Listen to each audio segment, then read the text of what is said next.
obviously wasn't in the studio today for the game, but I did manage to catch up until, I think, about the 85th minute, which means I missed all the drama, but we've just managed to get it on in the bar there. I have now finally seen what all the drama was about at the end of the game.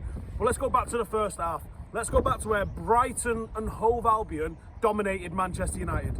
That's not acceptable. I don't know how many times United are going to look like they're a pre-season friendly team at the moment, because that's what I think the issue is. We look casual, we don't look urgent, and we don't look like we've got any sort of quality about us. We was lucky to even be in the fight. We was lucky to only be 1 goal adrift at any point in the game, because they hit the bar and the post 5 times. 5 times! I think that's a Premier League record, actually.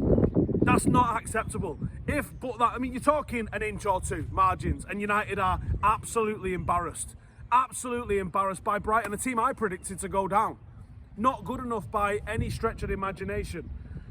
I don't know where the answer lies, because to me, the team sheet, I think the team sheet made a lot more sense than Crystal Palace. But when you look at it, when you look at the cold hard facts, United have conceded 5 times to Crystal Palace and to Brighton. And we were dominated by Brighton. Dominated. Like, not just like, oh, sometimes this is what happens in these games. The opposition has quite a few chances and we rattle it, but ultimately we were on top. Not today. They had more chances than us. They had more of the ball than us. They should have absolutely battered us. Now, obviously, I've only just managed to catch up with the drama at the end. VAR and final whistles and penalties, like, where do you even begin to start on what's going on with that? Ultimately, we got away with it again today, and 3 points is what goes into the history books, and 3 points is what we've got. I don't know how United react. I don't know if they react with signings. I don't know if they react with bringing someone up that hasn't played at the moment. If it's down to match fitness, if it's down to... Honestly, I don't know what it is. Match rhythm, what is it? What's the issue with Manchester United at the minute? Because even though we got 3 points today, I'm fucking fuming. I'm absolutely fuming. I was trying to watch that and trying to warm Al up at the same time, and it sent me west, because United was objectively shit. Objectively shit. And I don't think that's something, certainly in the manner in which we're shit, I don't think you're just going to be like, oh, we're sound in the next game. It feels to me like there's a fair bit of work, and I'm not sure 1 signing fixes it, and I'm not sure 2 signing fixes it. But we're now at the point where you're talking like the window closes like next week. Next week. There is no time whatsoever to start acting. And there's a lot of talk in there saying that Jadon Sancho bid is going in next week, and United are going to bring out Jadon Sancho next week, and we're putting in a bid, and we only put bids in that we know are going to be accepted, so it means it's pretty much done. But does it? Jadon Sancho doesn't stop you conceding enough shots to have 5 times where they hit the crossbar on the post.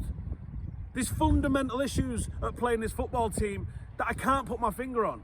And it feels like I'm overreacting. I feel like I'm overreacting, and I want to take a word with myself and say, Steve, it's not as bad. Obviously we won, but it is that bad, because you've got to be 100 miles an hour in this league, otherwise you fall behind. Everybody else has strengthened, everybody else is starting well, and they're going to overtake us.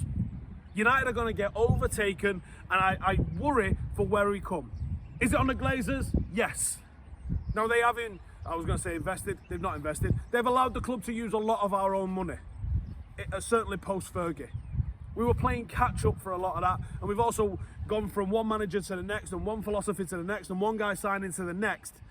Solskjaer comes in, he lifts the mood, he starts getting United to play exactly how we all want to see United play, and then you come to this situation, and I don't think people are fully understanding the situation that we're in. The reason you're seeing Arsenal, Spurs, Chelsea, the reason you're seeing them invest more than you normally do is because everyone's well aware.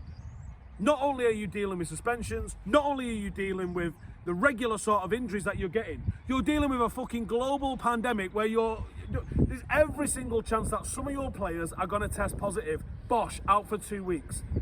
A thin squad that United had cannot cope right now with Premier League football. What happens when 4 players test positive for Rona? The game's not cancelled.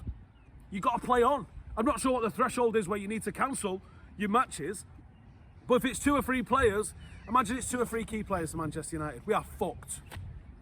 United need to get a grip of what's going on, and Solskjaer needs to be able to work his magic with whatever's going to happen with the team. He needs to get players that are fit, because they don't look fit to me at the moment, and he needs to be able to get some signings in through the door, because it's not there in the academy. And I know we're a team that likes to promote the academy, but you can't just expect miracles to be there and world-class players to be there left, right and centre. We're in for a long season unless something changes.